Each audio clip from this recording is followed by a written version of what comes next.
lost colony of Roanoke, America's oldest unsolved mystery. What really happened to 117 people? Welcome, mystery lovers, to another deep dive into the enigmas that shape our world. Today, we're stepping back over 400 years to uncover the chilling tale of the lost colony of Roanoke, the very first English settlement in North America that vanished without a trace. Imagine this: 117 men, women, and children, full of hope for a new life, disappear from an island off of the coast of what is now North Carolina. No bodies, no signs of struggle, just an empty village and a single word carved into a tree: Croatoan.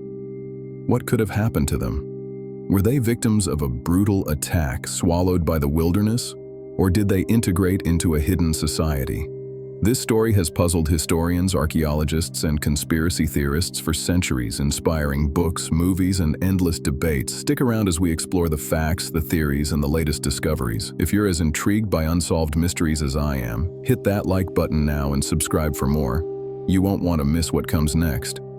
But first, let's set the stage for this baffling disappearance.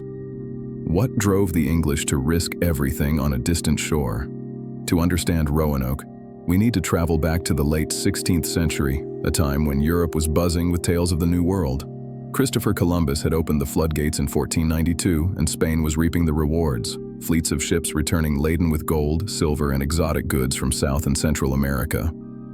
Under explorers like Hernán Cortés, Spain had conquered vast empires, making their monarchs the richest in Europe. But England was lagging behind. Under the reign of Queen Elizabeth I, a shrewd and ambitious ruler, the country faced economic hardships, religious conflicts, and the constant threat of war with Spain. The English Reformation had split ties with Catholic Europe, and Elizabeth knew her nation needed to catch up in the colonial race to survive. Queen Elizabeth, often called the Virgin Queen for her unmarried status, was no stranger to bold moves. She secretly supported privateers, essentially legalized pirates like Sir Francis Drake, who raided Spanish treasure ships to fill England's coffers. But piracy was risky and temporary. What England truly needed was a permanent foothold in the Americas, a colony for settlement, resource extraction, and strategic advantage against rivals. Enter Sir Walter Raleigh, a dashing courtier, poet, and adventurer who became Elizabeth's favorite. Raleigh, with his charisma and vision, convinced the Queen to charter expeditions to North America, where the climate was temperate and Spanish influence weaker. In 1584, Raleigh sent scouts to survey the coast, and they returned with glowing reports of a land rich in timber, fish, and friendly natives. The stage was set for England's grand experiment, but as we'll see, the path to colonization was fraught with peril. What challenges awaited these early pioneers? Raleigh's plan was ambitious: establish a base that could support privateering against Spanish ships while building a self-sustaining community. He named the region Virginia in honor of the Virgin Queen. But ambition alone wasn't enough. The voyages were dangerous. Storms, scurvy, and unknown waters claimed many lives. Yet the promise of wealth and glory drove them forward. Pause for a moment. Imagine leaving everything behind, crossing an ocean in wooden ships to face an untamed wilderness. What would you do if you were in their shoes? Let's dive into the first attempt.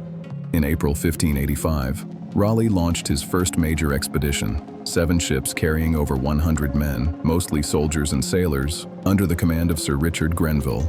After a stormy voyage, they arrived at Roanoke Island in July, a small barrier island off the coast of present-day North Carolina. The natives, part of the Algonquian-speaking tribes like the Secatan and Croatoan, initially welcomed them with curiosity. John White, an artist on the trip, sketched beautiful watercolors of the people, their villages, and the landscape. These drawings are our best window into that world today. But harmony didn't last. Tensions rose when a silver cup was stolen, leading to a retaliatory burning of a native village. Supplies dwindled, and the harsh winter set in. By 1586, the settlers were starving and clashing with locals. Sir Francis Drake, fresh from raiding Spanish settlements, stopped by and offered evacuation. Most fled back to England, leaving a small garrison. When resupply ships arrived later, they found the island deserted. The garrison had vanished too, perhaps killed or absorbed by tribes. This failure taught harsh lessons. The New World was no paradise, and survival required better planning. Raleigh wasn't deterred. What if the next group included families? Could that change everything? Undaunted, Raleigh organized a second attempt in 1587, this time focusing on families to create a true colony. Over 115 settlers, 91 men, 17 women, and 9 children, set sail, led by John White as governor. White, now in his 40s, brought his pregnant daughter Eleanor and son-in-law Ananias Dare. The fleet aimed for Chesapeake Bay, but storms forced them to Roanoke. Upon arrival in July, they found the previous fort in ruins, overgrown with vines. Undeterred, they rebuilt, planting crops and forging tentative alliances with nearby Croatoan natives on Hatteras Island. Then, on August 18, 1587, a milestone. Eleanor gave birth to Virginia Dare, the first English child born in America. Named after the region, her arrival symbolized renewal, a new generation unbound by old world strife. White's drawings capture the optimism, lush forests, abundant wildlife, and friendly interactions. But reality bit hard, supplies ran low, and tensions with some tribes escalated. White agreed to return to England for aid, leaving behind his family with promises of a quick return. As his ship sailed away, he couldn't know it would be years before he saw Roanoke again. What obstacles delayed him, and what fate awaited those he left behind. White arrived in England amid the Anglo-Spanish War. The Spanish Armada's invasion in 1588 delayed all voyages. Finally, in 1590, White hitched a ride with privateers to Roanoke. Arriving on August 18th, Virginia Dare's 3rd birthday, he expected celebration. Instead, silence. The village was deserted, houses dismantled neatly, no graves or battle signs. On a tree, CRO. On a post, Croatoan. White recalled his instructions. If moving, carve the destination. If in distress, add a cross. No cross. Perhaps they went to Croatoan Island safely. Storms prevented search, and White returned heartbroken. The colony was lost. What message did Croatoan hold? Was it a clue or a red herring? Theory 1. Assimilation with Croatoan natives.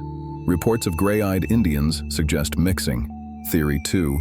Attack by hostile tribes like Powhatan. Theory 3. Starvation from drought. Tree ring data shows worst in 800 years. Fake artifacts like Dare stones, debunked. But real digs found English pottery at Hatteras. DNA studies on Lumbee tribe show European genes. What if they split groups or met supernatural fate? Modern archaeology at Site X uncovers clues, but the full truth eludes us. Comment your theory. Roanoke remains America's foundational mystery, a reminder of exploration's risks. Perhaps answers lie buried, waiting discovery. Thanks for watching. Like, share your thoughts, and subscribe for more like D.B. Cooper. See you next time.